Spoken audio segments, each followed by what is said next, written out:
Capítulo 18. Entre los bandidos. Manuela, apasionada del Zarco y por lo mismo ciega, no había previsto enteramente la situación que le esperaba, y si la había visto, no se había formado de ella sino una idea convencional. Su fantasía de mujer enamorada e inexperta le representaba la existencia en que iba a entrar como una existencia de aventuras, peligrosas es verdad, pero divertidas, romancescas, originales, fuertemente atractivas para un carácter como el suyo, irregular, violento y ambicioso. Como hasta allí, y desde que se había soltado esa nueva plaga de bandidos en la Tierra Caliente, al acabar la terrible guerra civil que había destrozado a la República por espacio de 3 años y que se conoce en nuestra historia con el nombre de Guerra de Reforma, no puede decirse que se hubiera perseguido de una manera formal a tales fascinerosos, ocupado como estaba el gobierno de la nación en luchar todavía con los restos del ejército clerical.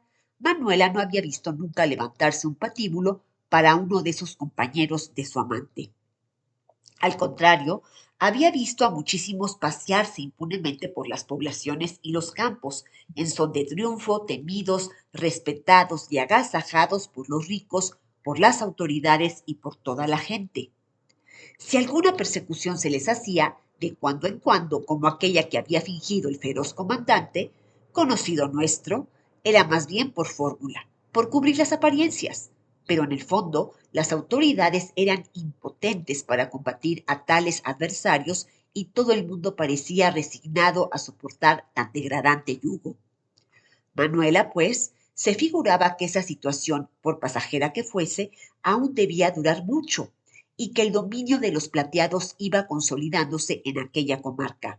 Además, era ella muy joven para recordar las tremendas persecuciones y matanzas llevadas a cabo contra los bandidos de otras épocas por fuerzas organizadas por el gobierno del Estado de México y puestas a las órdenes de jefes enérgicos y terribles como el célebre Oliveros. Eso había pasado en tiempos ya remotos, a pesar de que no habían transcurrido desde tales sucesos ni 15 años. Por otra parte, las circunstancias eran diversas. En aquella época se trataba de perseguir a cuadrillas de salteadores vulgares, compuestas de 10, de 20, a lo sumo de 40 bandidos, que se dispersaban al menor ataque y cuyo recurso constante era la fuga. Se estaba en una paz relativa y podían las fuerzas organizadas de varios estados concurrir a las combinaciones para atacar a una partida numerosa. Las poblaciones y los hacendados ricos podían prestar sus auxilios. Las escoltas recorrían constantemente los caminos y hombres conocedores de todas las guaridas servían de guías o eran los perseguidores. Pero ahora era diferente. Ahora el gobierno federal se hallaba demasiado preocupado con la guerra que aún sostenían las huestes de Márquez, de Zuloaga, de Mejía y de otros caudillos clericales que aún reunían en torno suyo numerosos partidarios. La intervención extranjera era una amenaza que comenzaba a traducirse en hechos, precisamente en el tiempo en que se verificaban los sucesos que relatamos, y como era natural, la nación toda se conmovía esperando una invasión extranjera que iba a producir una guerra sangrienta y larguísima, que, en efecto, se desencadenó un año después y que no concluyó con el triunfo de la República sino hasta 1867. Todas estas consideraciones no podían venir al espíritu de la joven con la lucidez con que se presentaban a los ojos de las personas sensatas. Pero ella oía hablar a las gentes serias que visitaban a doña Antonia, o ésta le transmitía los rumores que circulaban, y aunque vagamente, como las gentes de la muchedumbre suelen resumir la situación pública, pero de un modo exacto, ella sacaba las consecuencias que le importaban para su vida futura. Por lo demás, el estado que guardaban las cosas en la tierra caliente era demasiado claro para que Manuela pudiera abrigar grandes temores por la vida del Zarco.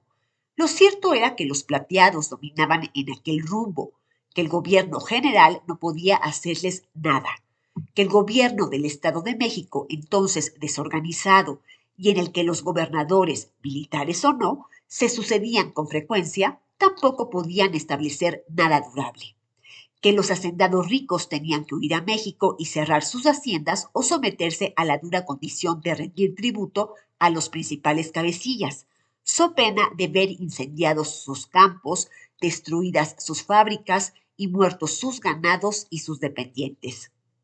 Lo cierto era que no se trataba ahora de combatir a cuadrillas de pocos y medrosos ladrones como aquellos a quienes se había perseguido en otro tiempo, sino a verdaderas legiones de 500, 1000 y 2000 hombres que podían reunirse en un momento, que tenían la mejor caballada y el mejor armamento del país, que conocían hasta en sus más recónditos vericuetos, que contaban en las haciendas, en las aldeas, en las poblaciones, con numerosos agentes y emisarios reclutados por el interés o por el miedo, pero que les servían fielmente. Y por último, que aleccionados en la guerra que acababa de pasar y en la que muchos de ellos habían servido tanto en un bando como en el otro, conocían la táctica lo bastante para presentar verdaderas batallas, en las que no pocas veces quedaron victoriosos.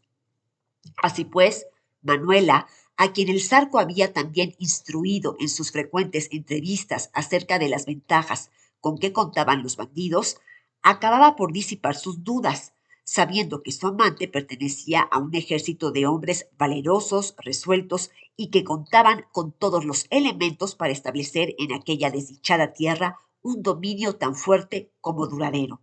De modo que, por una parte, con el impulso irresistible de su pasión y por otra, convencida por todas las razones que le daban su amante y el temor de las gentes que la habían rodeado, acabó por confiarse resueltamente a su destino, segura de que iba a ser tan feliz como en sus sueños malsanos lo había concebido.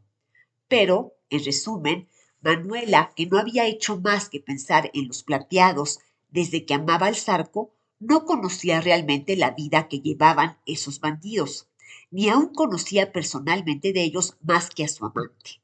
Los había visto varias veces en Cuernavaca, desfilar ante sus ventanas formando escuadrones, pero la rapidez de ese desfile y la circunstancia de no haberse fijado con atención más que en el Zarco, que fue quien la cautivó desde entonces por su gallardía y su lujo, impidieron que pudiese distinguir a ningún otro de aquellos hombres. Después, retraída en Yautepec y encerrada, justamente por el miedo que tenía doña Antonia de que fuese vista por semejantes fascinerosos, Manuela no había vuelto a ver a ninguno de ellos, pues cuando habían llegado a entrar de día en la población, había tenido que esconderse, ya en el curato, ya en lo más oculto de las huertas, en donde la gente se preparaba escondrijos en los que permanecía días enteros hasta que pasaba el peligro. Así pues, no conocía a los bandidos más que de oídas, ya por los relatos seductores que le hacía el Zarco, entremezclados, sin embargo, de alusiones a peligros pasajeros que, lejos de asustarla, le causaban emociones punzantes, o ya por las terroríficas narraciones de la gente pacífica de Yautepec, abultadas todavía más por doña Antonia, cuya imaginación había acabado por enfermar. De estas noticias tan contradictorias, Manuela, con una parcialidad muy natural en quien amaba a un bandido, habíase formado una idea siempre favorable para éste y ventajosa para ella. Pensaba que el terror de las gentes exageraba los crímenes de los plateados, que con la mira de inspirar mayor horror hacia ellos, sus enemigos los pintaban como monstruos verdaderamente abominables y que no tenían de humano más que la figura, que la vida de crápula constante en que se les suponía encenegados cuando no andaban en asaltos y matanzas no era más que una ficción de las gentes, aterradas o llenas de odio, que los suplicios espantosos a que condenaban a sus víctimas no eran más que ponderaciones a fin de infundir pavor y arrancar dinero más fácilmente a las familias de los plagiados. Ella creía que el Zarco y sus compañeros eran ciertamente bandidos, es decir, hombres que habían hecho del robo una profesión especial. Ni esto le parecía tan extraordinario en aquellos tiempos de revuelta, en que varios jefes de los bandos políticos que se hacían la guerra habían apelado muchas veces a ese medio para sostenerse, ni el plagio, que era el recurso que ponían más en práctica los plateados, le parecía tampoco una monstruosidad, puesto que, aunque inusitado antes y por consiguiente nuevo en nuestro país, había sido introducido precisamente por facciosos políticos y con pretextos también políticos. De manera que, a sus ojos, los plateados eran una especie de facciosos en guerra con la sociedad, pero por eso mismo interesantes, feroces pero valientes, desordenados en sus costumbres, pero era natural, puesto que vivían en medio de peligros y necesitaban de violentos desahogos como compensación de sus tremendas aventuras. Razonando así, Manuela acababa por figurarse a los bandidos como una casta de guerreros audaces y por dar al Zarco las proporciones de un héroe legendario. Aquella misma guarida de Xochimancas y aquellas alturas rocallosas de las montañas en que solían establecer el centro de sus operaciones los plateados, aparecían en la imaginación de la extraviada joven como esas fortalezas maravillosas de los antiguos cuentos, o por lo menos como los campamentos pintorescos de los ejércitos liberales o conservadores que se habían visto aparecer no hacía mucho en casi todos los puntos del país. Todo esto había pensado Manuela en sus horas de amor y de reflexión y ya resuelta a compartir la suerte del Zarco. Así es que la noche de la fuga, ella esperaba entrar en un mundo conocido. De pronto, la noche tempestuosa, la lluvia, la emoción consiguiente al abandono de su casa y de su pobre madre, que siempre le hicieron mella a pesar de su pasión y de su perversidad, al verse ya entregada en alma y cuerpo al Zarco, todo esto le impidió comparar su situación con sus sueños anteriores y examinar a los compañeros de su amante. Por otra parte, nada había aún de extraordinario en aquellos momentos.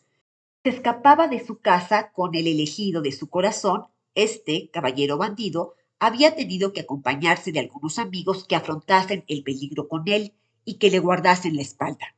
He ahí todo. Ella no los conocía, pero le simpatizaban ya por el solo hecho de contribuir a lo que juzgaba su dicha. Cuando obligados por la tempestad, tanto ella como el Zarco y sus compañeros se refugiaron en la cabaña del guardacampo de Atliguayán, todos permanecieron en silencio y no echaron abajo sus embozos, de modo que así, en la oscuridad y sin hablar, Manuela no pudo ni distinguir sus fisonomías ni conocer el metal de su voz. Algunas palabras en voz baja, cruzadas con el Zarco, fueron las únicas que interrumpieron aquel silencio que exigía el lugar. Pero cuando las primeras luces del alba y calmada ya la lluvia, el Zarco dio orden de montar, Manuela pudo examinar a los compañeros de su amante, siempre embozados en sus corongos, siempre cubiertos hasta los ojos con sus bufandas, no dejaban ver el rostro, pero su mirada torva y feroz produjo un estremecimiento involuntario en la joven, habituada a las descripciones que se le hacían de estas figuras de fascinerosos. Entonces fue cuando Manuela, en un pedazo de papel que la dio el Zarco, escribió con lápiz aquella carta dirigida a doña Antonia en que le daba parte de su fuga. Después, echáronse a andar los prófugos con dirección a Xochimancas, encumbrando rápidamente la montaña en que vimos aparecer al Zarco la primera vez. La comitiva continuó callada. De vez en cuando, Manuela, que iba delante con el Zarco, escuchaba ciertas risas ahogadas de los bandidos, a las que contestaba el Zarco volviéndose y guiñando el ojo, de un modo malicioso que disgustó a la joven. Después, la cabalgata comenzó a entrar en un laberinto de veredas, unas serpenteando a través de pequeños valles encajados entre altas rocas y otras pasando por gargantas escabrosas y abruptas, apenas frecuentadas por bandidos y leñadores. Por fin, poco antes de mediodía, se divisaron por entre una abra formada por dos colinas montuosas las ruinas de Xochimancas, madriguera entonces de los plateados. De una altura que dominaba aquella hacienda arruinada, se oyó salir un agudo silbido, al que respondió otro lanzado por el Zarco, e inmediatamente un grupo de jinetes se desprendió de entre las ruinas y a todo galope se acercó a reconocer la cabalgata del Zarco, llevando cada uno de aquellos jinetes su mosquete preparado. El Zarco se adelantó y rayando el caballo habló con los del grupo, que se volvieron a toda brida a Xochimancas a dar parte. Pocos momentos después, el Zarco dijo a Manuela con tono amoroso: Ya estamos en Xochimancas, mi vida. Ahí están todos los muchachos. En efecto, por entre las viejas y derruidas paredes de las casuchas del antiguo real, así como en los portales derrumbados y negruzcos de la casa de la hacienda, Manuela vio asomarse numerosas cabezas patibularias, todas cubiertas con sombreros plateados, pero no pocas con sombreros viejos de palma. Aquellos hombres, por precaución, tenían todos en la mano un mosquete o una pistola. Algunas voces, al atravesar la comitiva, gritaban continuamente: ¡Miren al Zarco! ¡Qué maldito! ¡Qué buena garra se trae! ¿Dónde te has encontrado ese buen trozo, Zarco? ¿De tal? Preguntaban otros riendo. Este es para mí nomás, contestaba el Zarco, en el mismo tono. ¿Para ti nomás? Pues ya veremos, replicaban aquellos bandidos. Adiós, güerita, es usted muy chula para un hombre solo. Si el Zarco tiene otras, ¿pa' qué quiere tantas? Gritaba un mulato horroroso que tenía la cara vendada. El Zarco, enfadado al fin, se volvió y dijo con ceño: «Se quieren callar, grandísimos». Un coro de carcajadas le contestó. La comitiva apretó el paso con dirección a una capilla arruinada, que era el alojamiento del Zarco, y éste dijo a Manuela, inclinándose a ella y abrazándola por el talle: «No les hagas caso, son muy chanceros, ya los verás qué buenos son». Pero Manuela se sentía profundamente contrariada. Vanidosa como era, y aunque sabiendo que se entregaba a un forajido, ella esperaba que este forajido, que ocupaba un puesto entre los suyos, semejante al que ocupa un general entre sus tropas, tuviese sus altos fueros y consideraciones. Creía que los capitanes de bandoleros eran alguna cosa tan temible que hacían temblar a los suyos con solo una mirada, o bien que eran tan amados que no veían en torno suyo más que frentes respetuosas y no escuchaban más que aclamaciones de entusiasmo. Y aquella recepción en el cuartel general de los Plateados la había dejado helada. Más aún, se había sentido herida en su orgullo de mujer y puede decirse en su pudor de virgen, al oír aquellas exclamaciones burlonas, aquellas chancetas malignas con que la habían saludado al llegar, a ella, que por lo menos esperaba ser respetada yendo al lado de uno de los jefes de aquellos hombres. Porque, en efecto, ella no podía olvidar tan pronto, por corrompida que se hallara moralmente y por cegada que estuviera por el amor y por la codicia, que era una doncella, una hija de padres honrados, una joven que, hacía poco, estaba rodeada por el respeto y la consideración de todos los vecinos de Yautepec. Jamás en su vida habían llegado a sus oídos expresiones tan cínicas como las que acababa de escuchar, ni las galanterías que suelen dirigirse a las jóvenes hermosas, y que alguna vez se habían arrojado a su paso, tenían ese carácter de infame desvergüenza y de odiosa injuria que acababan de lanzarle al rostro, en la presencia misma del que debía protegerla, de su amante. Sintió, pues, que el semblante se le encendía de cólera, pero cuando el Zarco se volvió hacia ella, risueño, para decirle: «No les hagas caso», su amante le pareció no solamente tan cínico como sus compañeros, sino cobarde y despreciable. Díjose a sí misma, y por una comparación muy natural en aquel momento, que Nicolás, el altivo herrero indio, cuyo amor había desdeñado, no habría permitido jamás que la amada de su corazón fuese ultrajada de esa manera. Por rápido que hubiera sido ese juicio, le fue totalmente desfavorable al Zarco, quien, si hubiese podido contemplar el fondo del pensamiento de Manuela, se habría estremecido viendo nacer en aquella alma que rebosaba amor hacia él, como una flor pomposa, el gusano del desprecio. La intensa palidez que sucedió al rojo de la indignación en el semblante de la joven debió ser notable, porque el Zarco la advirtió, e inclinándose de nuevo hacia ella, le dijo con tono meloso: «No te enojes, mi alma, por lo que dicen esos muchachos. Ya te he dicho que tienen modos muy diferentes de los tuyos. Es claro, pues si no somos frailes ni catrines. Nosotros tenemos nuestros dichos aparte, pero es necesario que te vayas acostumbrando, porque vas a vivir con nosotros. Y ya verás que todos esos chanceros son buenos sujetos y te van a querer mucho. Te lo dije, Manuelita, te dije que no extrañaras y tú me has prometido hacerte a nuestra vida». Ese te lo dije del Zarco resonó como un latigazo en los oídos de la atolondrada joven. En efecto, comenzaba a sentir la indiscreción de su promesa y los extravíos y ceguedades de la pasión. Inclinó la cabeza y no contestó al Zarco, sino con un gesto indescriptible, en que se mezclaban la repugnancia y el arrepentimiento. Entretanto, habían llegado ya a la capilla arruinada que servía de alojamiento al Zarco, pues las habitaciones de la antigua casa de la hacienda estaban reservadas a otros jefes de aquellos bandoleros. Aquel lugar antes sagrado se hallaba convertido ahora en una guarida de chacales. En la puerta y a la sombra de algunos arbolillos que habían arraigado en las paredes llenas de grietas o entre las baldosas deshundidas y cubiertas de zacate, estaban dos grupos de bandidos jugando a la baraja en torno de un zarape tendido, que servía de tapete y contenía las apuestas, los naipes y algunas botellas de aguardiente, de caña y vasos. Algunos de los jugadores se hallaban sentados en cuclillas, otros con las piernas cruzadas, otros estaban tendidos boca abajo. Unos tarareaban con voz aguda y nasal canciones tabernarias. Todos tenían los sombreros puestos y todos estaban armados hasta los dientes.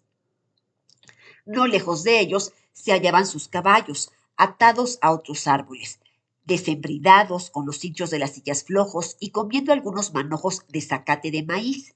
Y por último, trepado en una pared alta, vigilaba otro bandido, pronto a dar la señal de alarma en caso de novedad. Así pues, los malvados, aun seguros como se sentían en semejante época, no descuidaban ninguna de las precauciones para evitar ser sorprendidos, y sólo así se entregaban con tranquilidad a sus vicios o a la satisfacción de sus necesidades. Manuel abarcó de una sola mirada semejante espectáculo, y al contemplar aquellas fisonomías de patíbulo, aquellos trajes cuajados de plata, aquellas armas y aquellas precauciones, no pudo menos de estremecerse. ¿Quiénes son estos? Preguntó curiosa el Zarco. Ah, contestó éste, son mis mejores amigos, mis compañeros, los jefes Félix Paloseco, Juan Linares, el Lobo, el Coyote, y ese güerito que se levanta es el principal, es Salomé. ¿Salomé Plasencia? El mismo. En efecto, era Salomé, el capataz más famoso de aquellos malvados, una especie de fradiábolo de la tierra caliente. El flacucho y audaz bandolero que había logrado, merced a la situación que hemos descrito, establecer una especie de señorío feudal en toda la comarca y hacer inclinar ante su miserable persona las frentes más soberbias de los ricos propietarios del rumbo. Salomé se adelantó a recibir al Zarco y a su comitiva. ¿Qué hay, Zarco? Le dijo, con su voz aflautada y alargándole la mano. ¡Caramba! Añadió mirando a Manuela. ¡Qué bonita muchacha te has sacado! Y luego, tocándose el sombrero y saludando a Manuela, le dijo, Buenos días, güerita. Bien haya la madre que la parió tan linda. Los otros bandidos se habían levantado también y rodeaban a los recién llegados, saludándolos y dirigiendo requiebros a la joven. El Zarco se apió, riendo a carcajadas, y fue a bajar a Manuela, que se hallaba aturdida y no acertaba a sonreír ni a responder a tales hombres. No estaba acostumbrada a semejante compañía, y le era imposible imitar sus modales y su fraseología cínica y brutal. Vamos, aquí hay refresco, dijo uno de los del grupo trayendo un vaso de ese aguardiente de caña fuerte, mordente y desagradable que el vulgo llama chinguirito. No, dijo el Zarco, apartando el vaso. Esta niña no toma chinguirito, no está acostumbrada. Lo que queremos es almorzar, porque hemos andado casi toda la noche y toda la mañana y no hemos probado bocado. A ver, mujeres, gritó a las gentes que había dentro de la capilla, de la cual se exhalaba juntamente con el humo de la leña cierto olor de guisados campesinos. Háganos de almorzar y tomen esto, añadió, alargando la maleta que contenía la ropilla de Manuela. Esta solo conservó su saco de cuero, en que guardaba las alhajas que nunca le parecieron más en peligro que en ese lugar. Un grupo de mujerzuelas, desarrapadas y sucias, se apresuró a recibir la maleta, y los recién llegados penetraron en aquel pandemonium en que se aglomeraban objetos abigarrados y extraños y gentes de cataduras diversas. Por acá y cerca de la puerta se veía la cocina de humo, es decir, el fogón de leña en que se cocían las tortillas, y junto al cual estaba la molindera con su metate y demás accesorios. Un poco más lejos había otro fogón, en el que se preparaban los guisados en ollas o en cazuelas negras. Del otro lado había sillas de montar puestas en palos atravesados, mecates en que se colgaba la ropa, es decir, calzoneras, chaquetas, harapes, túnicos viejos de percal y de lana.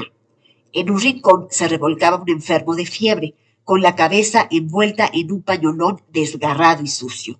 Más allá, un grupo de mujeres desgreñadas remendaban ropa blanca o hacían vendas.